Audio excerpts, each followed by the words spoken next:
If you knew the world was ending, who would you tell? And in the end, would it make any difference? No Morning After by Arthur C. Clarke. Read by Karl. But this is terrible, said the Supreme Scientist. Surely there's something we can do. Yes, your cognizance, but it would be extremely difficult. The planet is more than 500 light years away, and it's very hard to maintain contact. However, we believe we can establish a bridgehead. Unfortunately, that is not the only problem. So far, we have been quite unable to communicate with these beings. Their telepathic powers are extremely rudimentary, perhaps even non-existent. If we cannot talk to them, there's no way in which we can help. There was a long mental silence while the Supreme Scientist analyzed the situation and arrived, as he always did, at the correct answer. An intelligent race must have some telepathic individuals, he mused. We must send hundreds of observers, tuned to catch the first hint of stray thought. When you find this slight, responsive mind, concentrate all your efforts upon it. We must get our message through. Very good, your cognizance. It shall be done. Across the abyss, across the gulf which light itself took 1,000 years to span, the questing intellects of the planet Thar sent out their tendrils of thought, searching desperately for a single human being whose mind could perceive their presence. And as luck would have it, they encountered William Cross. At least, they thought it was luck at the time, though later they were not so sure. In any case, they had a little choice. The combination of circumstances that opens Bill's mind to them lasted only for seconds, was not likely to occur again this side of eternity. There were 3 ingredients in the miracle. It's hard to say if one was more important than another. The first was the accident of position. A flask of water, when sunlight falls upon it, can act as a crude lens, concentrating the light into a small area. On an immeasurably larger scale, the dense core of the Earth was converging the waves that came out from Thar. In an ordinary way, the radiation of thoughts are unaffected by matter. They pass through it as effortlessly as light through glass. But there was a lot of matter on the planet, and the whole Earth was acting as a gigantic lens. As it turned, it was carrying Bill through its focus, where the feeble thought impulses were concentrated 100-fold. Yet millions of other men were equally well placed. They received no message. But they were not rocket engineers. They had not spent years thinking and dreaming of space until it had become part of their very being. And they were not, as Bill was, blind drunk. Teetering on the last knife edge of consciousness, trying to escape from reality into the world of dreams, where there are no disappointments and setbacks.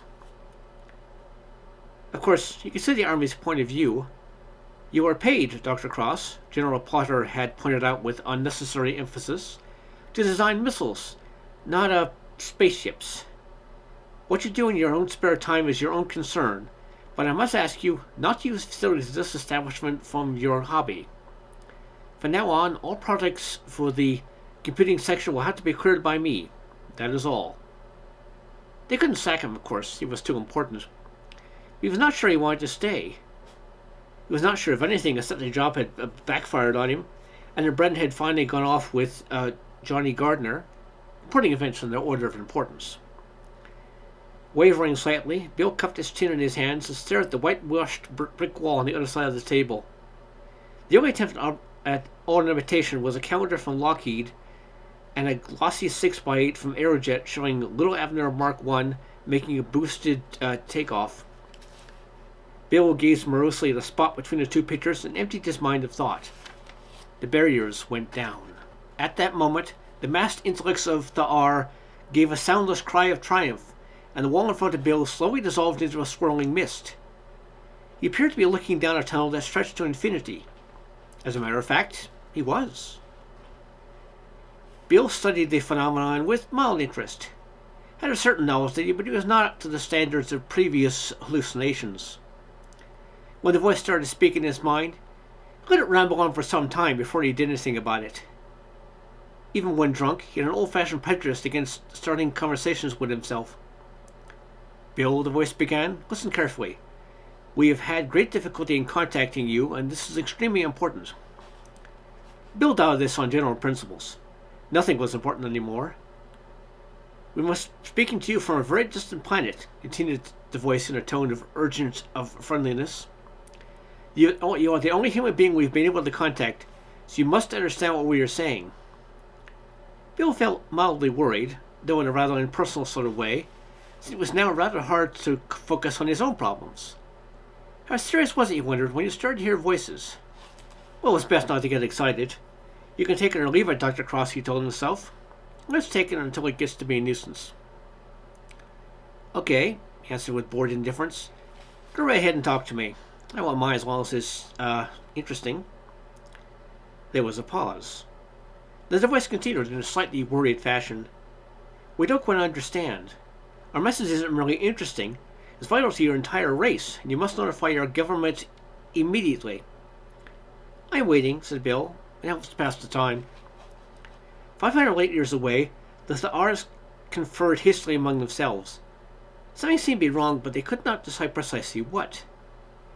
There was no doubt they had established contact, yet this was not the sort of contact they had expected. Well, they can only proceed and hope for the best. Listen, Bill, they continued. Our scientists have just discovered your sun is about to explode. Will happen 3 days from now, 74 hours to be exact. Nothing can stop it. But there's no need to be alarmed.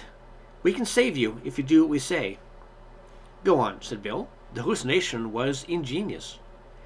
We can create what we call a bridge. It's a kind of tunnel through space like the one you're looking into now. The theory is far too complicated to explain, even to one of your mathematicians. Hold on a minute, protested Bill.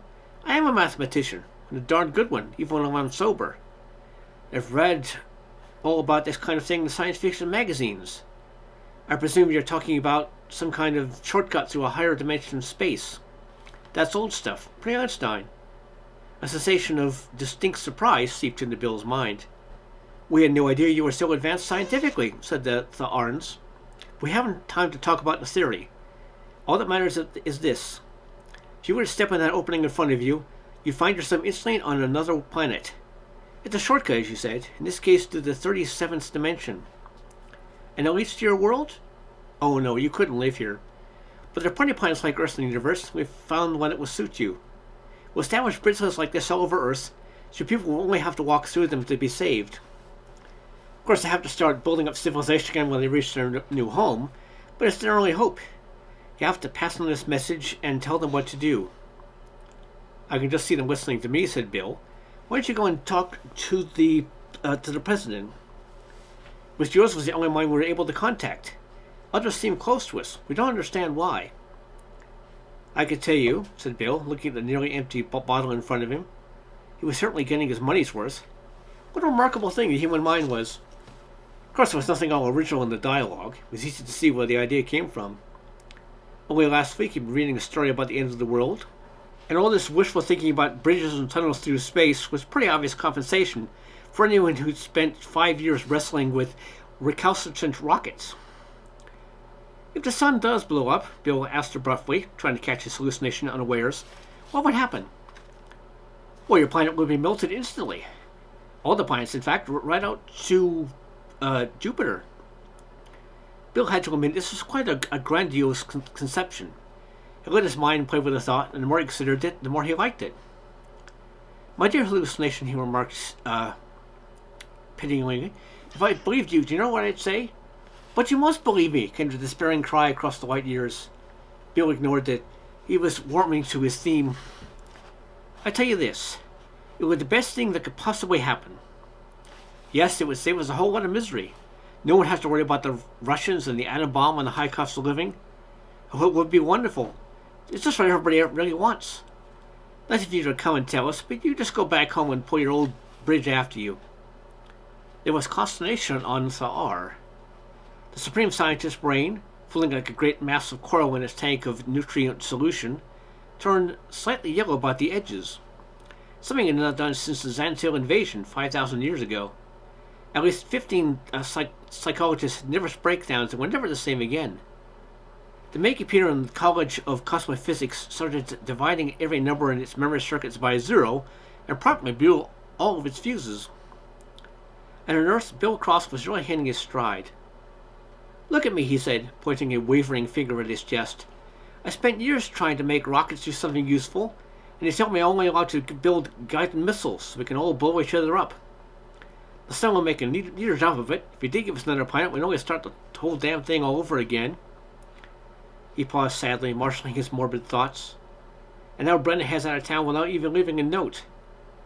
So you're part of my lack of enthusiasm for your Boy Scout act. He couldn't have said enthusiasm aloud, Bill realized, but he could still think it, which was an interesting scientific discovery. As he got drunker and drunker, with his cogitation, oops, that nearly threw him, finally dropped down to words of one syllable. In a final, despairing exertion, the Tharans sent their thoughts along the tunnel between the stars. You can't really mean it, Bill. Are all human beings like you? Now, that was an interesting philosophical question. Bill considered it carefully, or as carefully as he could in view of the warm, rosy glow that was now beginning to envelop him. After all, things might be worse. He could then get another job, if only for the pleasure of telling General Potter what he could do with his 3 stars. And as for Brenda, well, we're all like streetcars. There'll always be another along in a minute. Best of all, there was a second bottle of whiskey in the top secret file. Oh, frabjous day. He rose unsteadily to his feet and wavered across the room. For the last time, Thar spoke to Earth. Bill, he repeated desperately, surely all human beings can't be like you. Bill turned and looked in the swirling tunnel. Strange. It seemed to be lighted with flecks of starlight and was really rather pretty. He felt proud of himself. Not many people can imagine that. No, they're not, he said. He smelled smoke across the light years as the rising tide of euphoria lifted him out of his despondency. Couldn't think of it, he added. There are a lot of people much worse off than me. Yes, I guess I must be one of the lucky ones after all. He blinked in mild surprise, for the tunnel had suddenly collapsed upon itself and the whitewashed wall was there again, exactly as it has always been. Thar knew when it was beaten. So much for that hallucination, thought Bill. I was getting tired of it anyway. Let's see what the next one's like. As it happened, there wasn't a next one. For 5 seconds later, he passed out cold, just as he was sitting in the combination of the file cabinet. The next 2 days were rather vague and bloodshot, and he forgot all about the interview. On the 3rd day, something was nagging at the back of his mind. He might have remembered if Brenda hadn't turned up again and kept him busy being forgiving. And there wasn't the 4th day, of course. The end.